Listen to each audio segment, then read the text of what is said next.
Good morning, everybody, or wherever you are. Hello. Today I'm going to show you how to make a chain and single crochet. All you really need to crochet to start is yarn, the correct crochet hook, and scissors. Some helpful things to get would be a yarn, needle, and stitches. I don't have a needle out right now. I can show you what that looks like. Oh, let me grab one. I like to order these off of Amazon. They come in these little tubes so I don't lose them. I just keep mine in a Ziploc bag, and I have another fancier crochet bag, but I wouldn't invest in anything until you're really comfortable crocheting and are really happy about doing it. But yeah, they're very dull. They're not sharp at all. They're just for sewing in the ends of your yarn. I will show you where to look for your yarn hook size. This is Red Heart Super Saver. This is acrylic yarn. And on here it'll tell you the weight, the grams, the yards. This has 364 yards in it. Right here, it says it needs a 5mm crochet hook. So that's what you need for this project, for this yarn specifically. A lot of times there are patterns on the inside. I wouldn't, if you're beginning and really want to crochet, I wouldn't beat yourself up on not being able to read a pattern like that. Maybe save that for later if you really like the pattern. That's a really pretty one. And a lot of times there's a QR code on the inside so that you can get that digitally. And if you're a knitter too, there's usually the knitting needles that you need. When you're beginning, this is a really thin yarn and it's a smaller crochet hook. A 5mm is this smaller size. I would recommend a bigger yarn. You can either start with another kind of acrylic yarn, test out different yarns. I would start with a bulkier yarn so that you can feel it in your hands. And I like to use kind of acrylic yarn. It's more slippery and will go through your hands more. You can try the blanket yarn. It's a little harder on your hands just because it's heavier, but you can see the stitches really well. So this is really good for beginners as well. I'm actually going to use this blanket yarn to show you.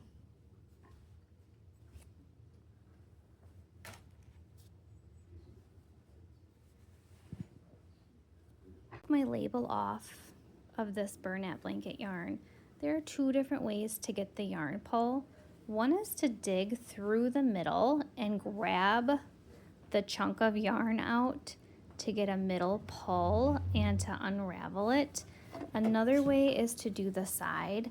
I like to get the middle out, but for time purposes, I'm just gonna pull from the side and put it in a bucket I got from the Dollar Tree on the floor so that I can pull my yarn up. This needs an 8mm crochet hook, which is a nice big hook that looks like this.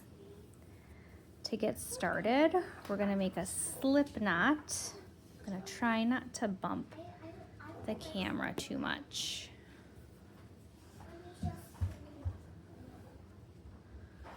And just, I have my 8mm crochet hook that goes with this yarn. To make a slip knot, I'm going to wrap it around, cross it, grab the yarn that I crossed, and pull it through to make a loop. And now I have a knot on there. And then now to make a chain, and when you're first starting out, I would start with swatches. I wouldn't start with a whole project.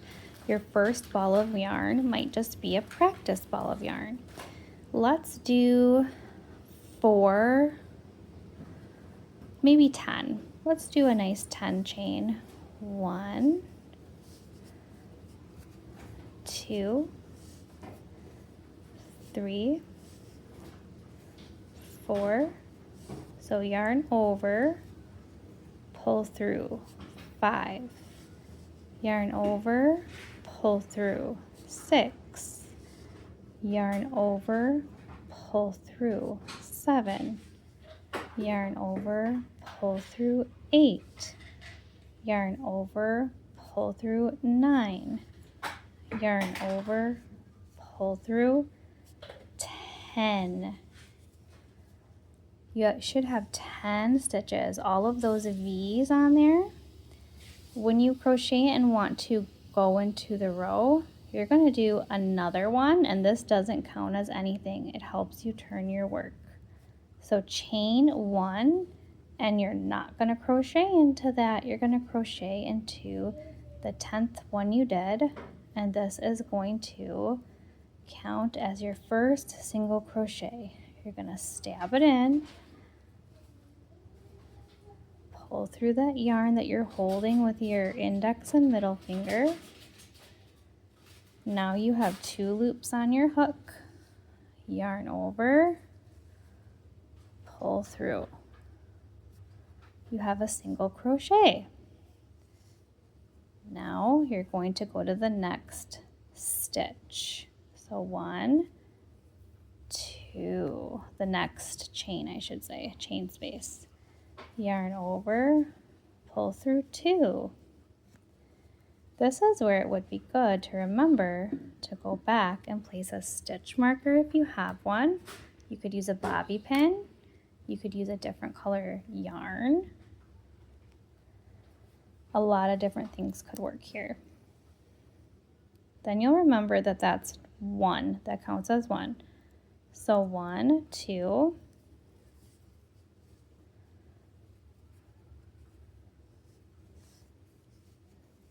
3, go through the next stitch, yarn over. Holding it with those fingers kind of automatically helps you pull through. Stab it, yarn over, pull through, yarn over, pull through. Stab it, yarn, pull through the yarn, yarn over, pull through. Shove it in there, pull through the yarn, yarn over, pull through. Stab it in,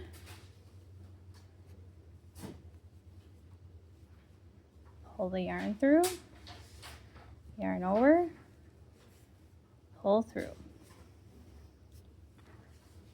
Stab it in, pull through, yarn over, pull through. Stab it in, make sure the yarn's over, pull through. And I was showing you, so I need to make sure I stayed at a stitch count of 10. 1, 2, and you, with this big yarn you can see really well. 1, 2, 3, 4, 5, 6, 7, 8, 9, 10. I did. And you can see with this bigger yarn, you can see your stitches that look like that pretty V braid at the top. To do the next one, you're going to chain 1, turn your work around. That chain 1 doesn't count as anything. Now, to do the next row, you're going to stab all the way into this space underneath the V.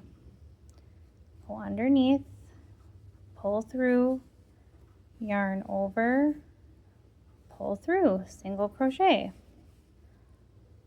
And I'm going to leave that stitch marker there because I want to know where my last stitch is without messing up. Again, you can use a bobby pin.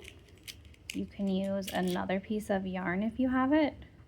You can use a lot of different things to stick in there if you don't have stitch markers. And I've been crocheting a long time now. I probably wouldn't use a stitch marker. I would just count. But if I were just starting out and just learning, it's really helpful. So 1, Go all the way into that space under the whole V. Yarn over, 2, stab it in, yarn over, 3, stab it in, yarn over, 4, stab it in. Naturally it's yarning over because I'm holding it the way I am, which is helping with the tension. If you keep an even tension, you're going to have even stitches. If yours is looking wonky, which it might because it's your first time, and that's okay. Maybe do 10 rows so that you get a nice square, and then do another 10 rows until you see your tension get really nice until you're making nice squares, and then you can go on to learn the double crochet. And then you get to your last one, and I'm talking to you while I'm crocheting, so I wasn't necessarily counting like I should be, but a beginner crocheter, I would just be counting the whole way down. Or if I'm like, I have ADHD and I'm not always the best with counting, I might count at the end, or I might really use stitch markers and come back once you get to the flow of things. There's other little gadgets that can count for you too. I just went out of the frame for a minute because if I want to end my work but keep my stitch count, I might use another little stitch marker, bobby pin, whatever, to make sure that I don't unravel my yarn there if I wanted to come back to it later. So I'm just going to double check. 1, 2, 3, 4, 5, 6, 7, 8, 9, 10. I kept my 10. You'll see it's beautiful. I would chain 1, turn my work, and start the next row. Thank you for crocheting along with me today. I hope that this really helped you learn how to start crocheting a single crochet and helps you get excited to learn. Have a great day.